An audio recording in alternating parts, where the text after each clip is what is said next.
Hi guys, I hope you're doing great. I'm doing fantastic. It is Sunday and I want to wish you happy Sunday as well as, a great start to the beginning of the week. So my sister took out her Christmas decorations like on November 5th. Like, isn't that wild? I know in the store, literally as soon as Halloween is done, Christmas stuff are out there. Fine. But like when people start decorating their homes already on November 5th, one of you guys would do that, kudos to you. No judgment. I mean, kudos to you.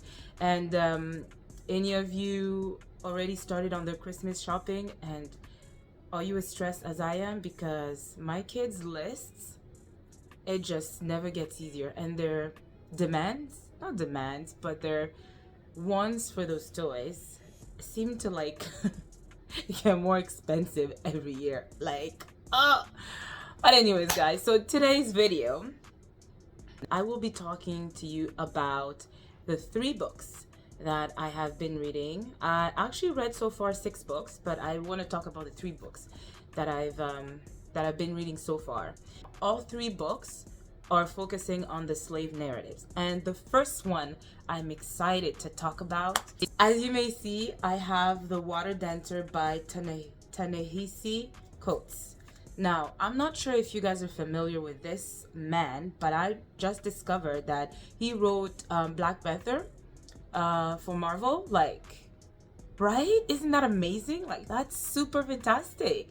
And I also listened to him speak on YouTube and about The Water Dancer, the book, what motivated him or what inspired him to write this book, and the way he's so eloquent, the way he just explained how America wants to have amnesia when it comes to that 400 years of slave history. They almost want to kind of forget and move on, but you can't. It is woven within the history of the United States, if not also intertwined with the continent of Africa. Yes? Okay. So, other than that, let's just talk about The Water Dancer. Now, The Water Dancer focuses on this young boy. He has magical powers, okay? And I will tell you a little bit about his power. But let's just talk about this black boy who's obviously born on a plantation, and it's called Lockless. On that plantation, he's about, I think, is he like 5 or 6? I believe he's 5 or 6 when his mom was sold. And during that period, he goes and meets this older woman. This older woman who's known among the black people living on that plantation as the mean old gal. But once you know her story and know of her, you discover that a lot was done to her, and I guess she just became bitter. No one can begin to think or believe or even grasp the pain that these people actually went through. We can just imagine, but none of us, not having lived that kind of reality, can grasp what it does to you to be a slave for so long, to be beaten, and what I realized, to be separated from your family members. She lost 5 children. They were all sold on different plantations. And I believe that's the common theme throughout this book. Ta-Nehisi Coates really touches on the separation of families and what it did to black families back then. So the little boy, whose name is Hiram, I think it's Hiram or Hiram, he decides to go and live with that woman. No problem. She kind of takes care of him until a certain age.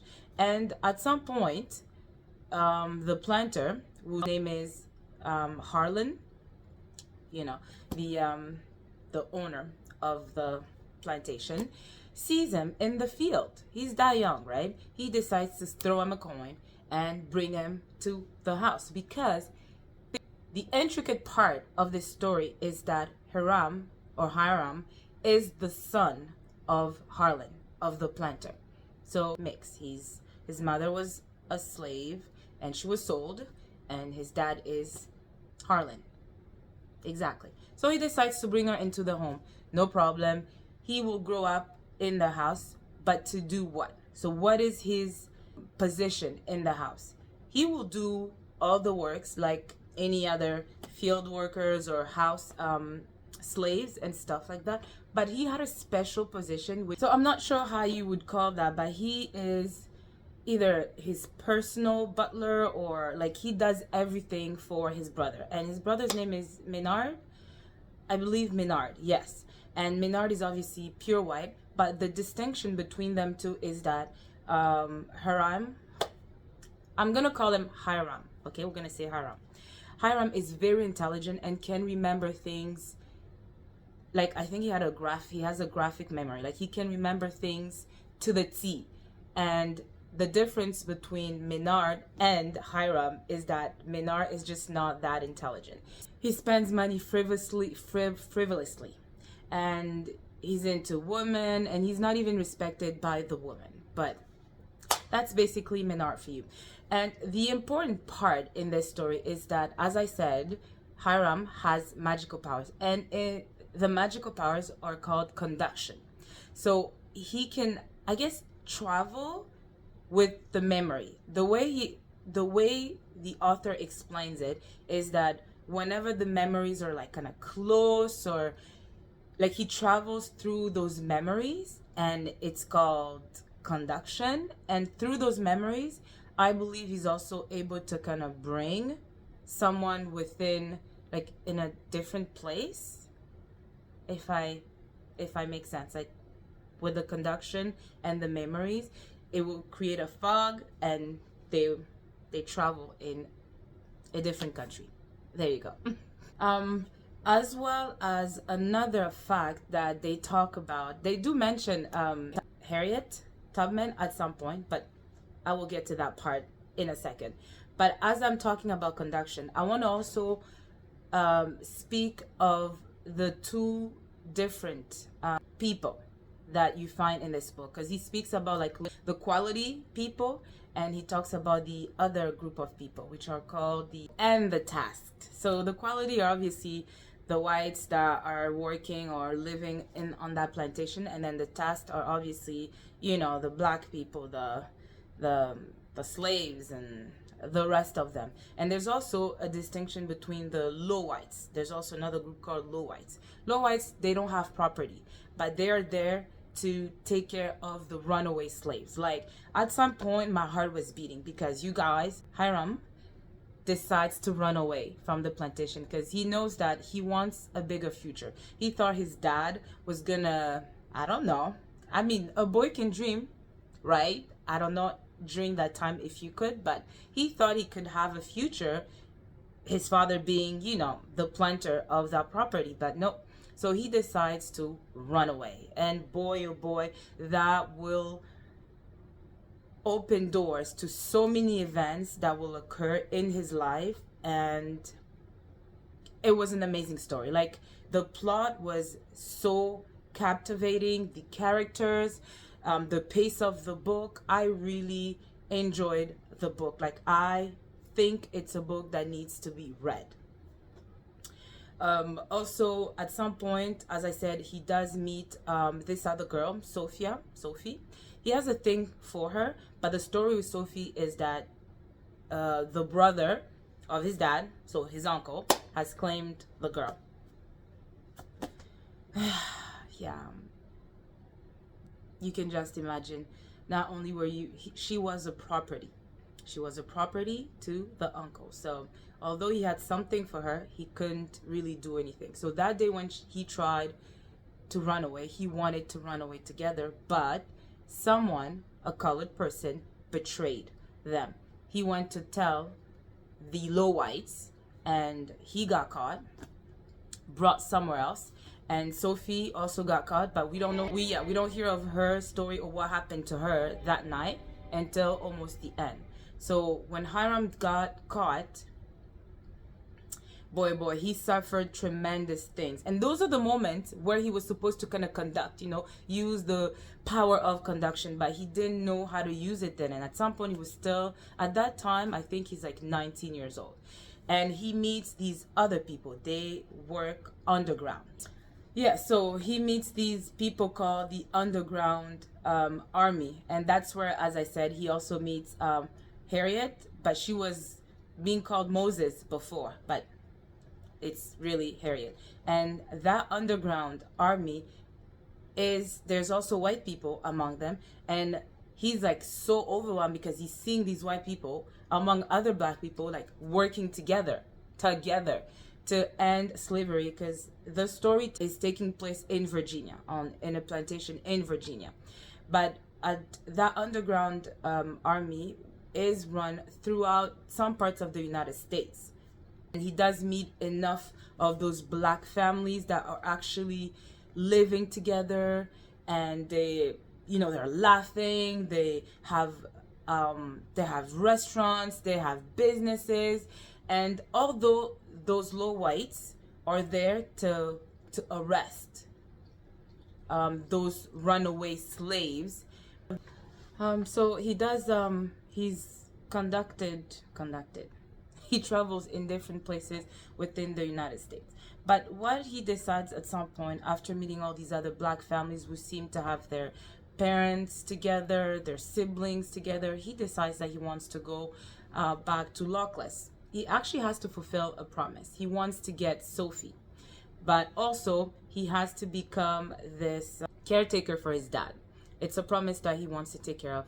Go figure, you know? After the way you were treated, you have to go back to that same plantation, knowing that freedom is not given to everybody, but he does go back to the plantation to help his dad, who's ailing, who's falling sick, and who's growing old. You'll also meet Tina, the old woman. She's there, and he decides that he wants to help her meet one of her daughters, because remember I told you she had lost 5 kids that were sold on different plantations. But when he got conducted, but when he left and traveled, he actually met Moses, aka Harriet, alongside the daughter of Thina. Like, wow. So he decides that he wants to get them to meet with each other. Now, as I said, this book is absolutely a wonderful book to read. I really enjoyed it. And as I said, just listening to Ta-Nehisi Coates speak about the book and the motivation for the book, you have to pick up the book, because he said it. It's like the United States wants to have amnesia. We can't forget what happened, and these books are very important. And that's why I love to read these books, because I feel like we were not born during that time to have suffered all those atrocities. So the least we can do is read about their stories and keep our ancestors alive through telling their stories, And I'm so grateful for these authors who go out of their ways to get information and to go and dig for all these stories and just bring us such an amazing, compact story in a fictional way. So I'm very grateful for that. But that was essentially the story of The Water Dancer. I will actually put some of my favorite quotes from the book, from The Water Dancer, on the screen here, so you can see them.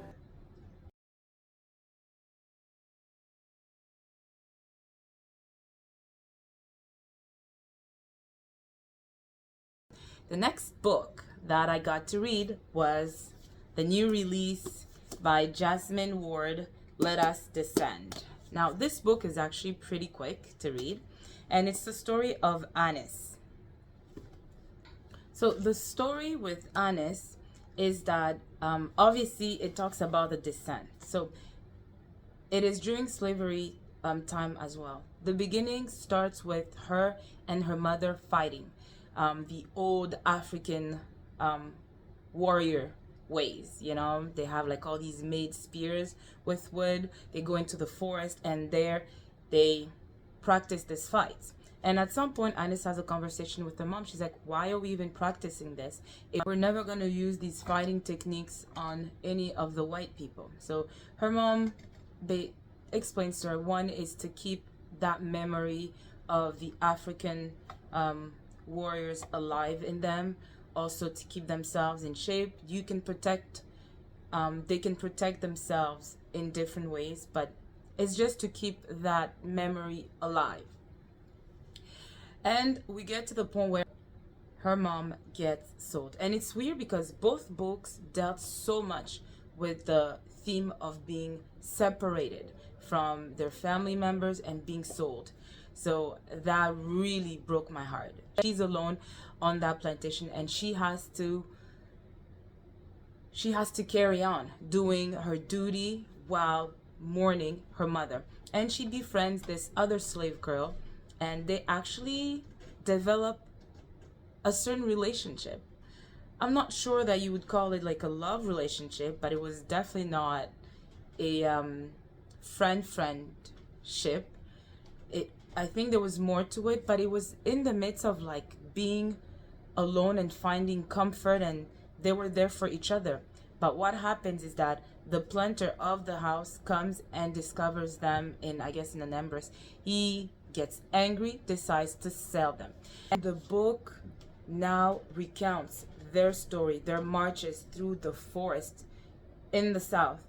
And her, I'm not gonna say she's having hallucinations, but she does get to meet Asa, I guess Asa. And Asa is this spirit. She's the spirit that you can conjure, and she talks to that spirit. At some point, they are in the forest. They are tied. There are men who are tied with chains, and the women are tied with ropes. And you can just imagine the way the author describes them walking for days with no shoes, sweating in the mud, going through rivers, water, and the bugs, and like just going with all of that, like describing feces, all of it. And to just imagine that, that's not just pure imagination, that's actually a reality that some of our ancestors most of our ancestors that were brought from the continent to the United States went through such deplorable situations. And to hear her despair, wanting her mom, asking that spirit, because she does come sometimes when she's called, she comes and she will ask Asa, like, did you take care of my mom? Were you with her? Did she take this route? Where was she brought? Sometimes she has answers for Anis, and sometimes she just gonna sends her a breeze or something like that. And they do get, once they cross the river, they get to this market where they are awaiting, I guess, to be sold to the next planter. And during that period, they are observed, like they are touched, their mouth are being opened, and they barely are being fed. So anyways, but at some point you see all these planters wanting to, grab Anis, and she doesn't want to go with men planter, and she does come up with like an excuse that makes some of them run away. But then there's this woman who decides to take her, and this woman has a property. She takes Anis and bring her to her property, and she's mean. She's like an old white mean lady, but she takes her, and there Anis finds a little community. And while she's there, they are tasked to do all kinds of work in the fields, like the sugar canes plantations, the cotton, all of that stuff. And other than that, they also are tasked to like do laundry, clean the house in all kinds of ways, and they barely eat food. So at some point, she discovers that there are some free slaves across the forest from where they live, and how they got there is a very interesting story. But if you can make it there, then good on you. So she does have dreams, and she wants to get there, but she also wants to separate herself from Asa, because as she discovers, Asa wants her to like call on her, almost become her child. But she discovers things about Asa that are not completely true, and she wants to separate herself from Asa. So as she is concocting, I guess, a plan to go into the forest and meet these free slaves. An event occurs that would catapult the events that ensues in in scary ways. So what happens is that the man of the household comes, and he obviously is a nasty, old, disgusting white man, and he wants to have her. So she does everything to run away, but unfortunately, the old lady who loves this man, and the way he's described in the book, that he's red, has fat fingers, he's huge, but anyways, she loves this man, and she kind of sees, obviously it's him who wants her, but she sees it the other way around, and she is enraged. So she decides to put Anis in a hole, and in that hole, oh Lord behold, it is full of feces, it is full of all kinds of this. It's black, pitch black at night, and I think she's there for a couple of days. Can you imagine? And in those conditions, and now being fed. So she's there, and at that time she discovers to talk to, I guess, to these other spirits of the earth, of the air, and of just different spirits, including Asa, who sometimes comes and comfort her, will give her a little bit, I guess, of water, but she did call on her for, I guess, a couple of nights, and she wasn't showing up. But long story short, if I didn't shorten it already, it's a fantastic book to discover. You discover the resiliency of Anis and her will to survive, and the risks she takes in order to survive and to become free. I don't want to tell you the end, but you just have to know that at some point she does get taken away from the hole, and she does get taken care of by the other slaves within the household. Now, what you need to discover is if she will stay on that plantation. But what can I say? It was, I mean, saying wonderful time reading these books is not the proper word. It's the writing of these two books that are fantastic, but the stories themselves, they do what they're supposed to do. It is get to your heart, it gets your emotions, and you imagining these people, Hiram or Anis, just running into the forest through the sacrifices and the sufferings, and just knowing that there are people hunting you to, it's incredible. Quite the book. So Jasmine Ward, Let Us Descend. If you haven't picked it up, please pick it up. And lastly, I read Wake, my first comic book. Oh, by the way, I will post a little bit of the quotes again somewhere here from that book.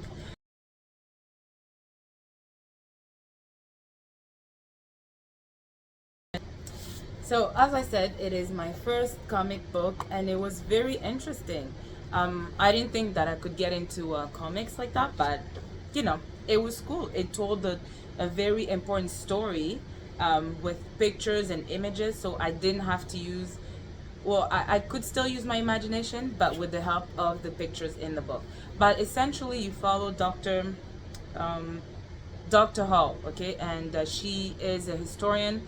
So she goes, the story starts in New York, and in New York she goes into the library trying to dig more stories about these women that were revolting against slaves during during slavery time, because there's not a lot of stories like that, because as you know, society was really patriarchal for a long time. So all the stories are usually told not only by the conquerors, also by whites, but also if there's ever a revolution, it's always led by men, and women are usually overlooked in such important stories. So she goes and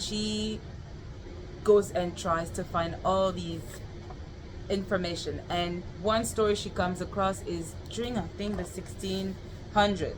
Yeah, not 3 women but 4 women they led this conspiracy to destroy as many whites as they could, and they started like a fire, like burning the city. But unfortunately it didn't go far, and they were arrested. All four women are trialed, and two of them are found guilty, two of them are not found guilty. Essentially what Dr. Hall tried to solve as well was the reasons why these revolts were happening. She said that of course there were never facts. She could never find facts for the reasons on why these revolts started, but she said she could take an educated guess as to why it may have begun. And that's what you see in the book. Some parts of them are reconstructions of her imagining the reasons why some of these women would start these revolts. You know, you had reasons such as maybe avenging some of the other slaves that were killed. Maybe they had enough of the slavers being raped. They were overworked, you know, they were being taken advantage of, you know, all of those reasons. She does put some of them. And she also goes to London. She travels to the UK also, because some of the paper trails led her to the slaveholding in the United States, and how some of these buildings, current buildings, are still there, that were built on slaves' hands. And she doesn't get access to some of these libraries because, I don't know, they just don't want her to dig in that kind of path. So she is refused multiple times throughout the book in certain libraries. So she does talk also about that frustration. And she also goes back to the continent, and how the slaves that were brought into the boats, how some of them also revolted. Some of them actually fought back, not only on the boats, but also on the continent, at those ports, you know, those ports where they would keep the slaves before bringing them onto the boats. She also drew. But anyways, I wanted to show you guys how she you know, how she writes about how some of the slaves would rather drown, throw themselves into the water, instead of continuing into the boats. Enough of those. And within those boats, when the revolts were happening, it was the women who would start.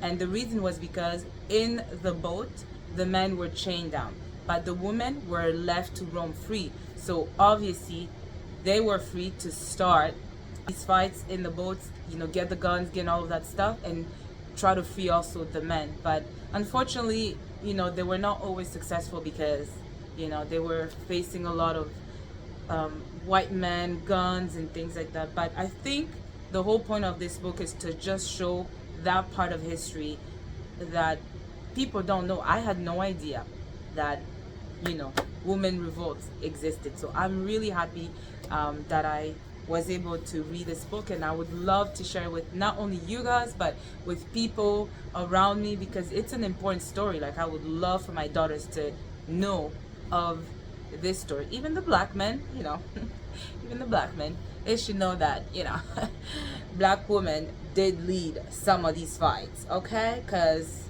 you know, we warriors. We are warriors. Always been. Always will be. All right, guys. So I will also post some of my some of the quotes that I liked from this book somewhere here.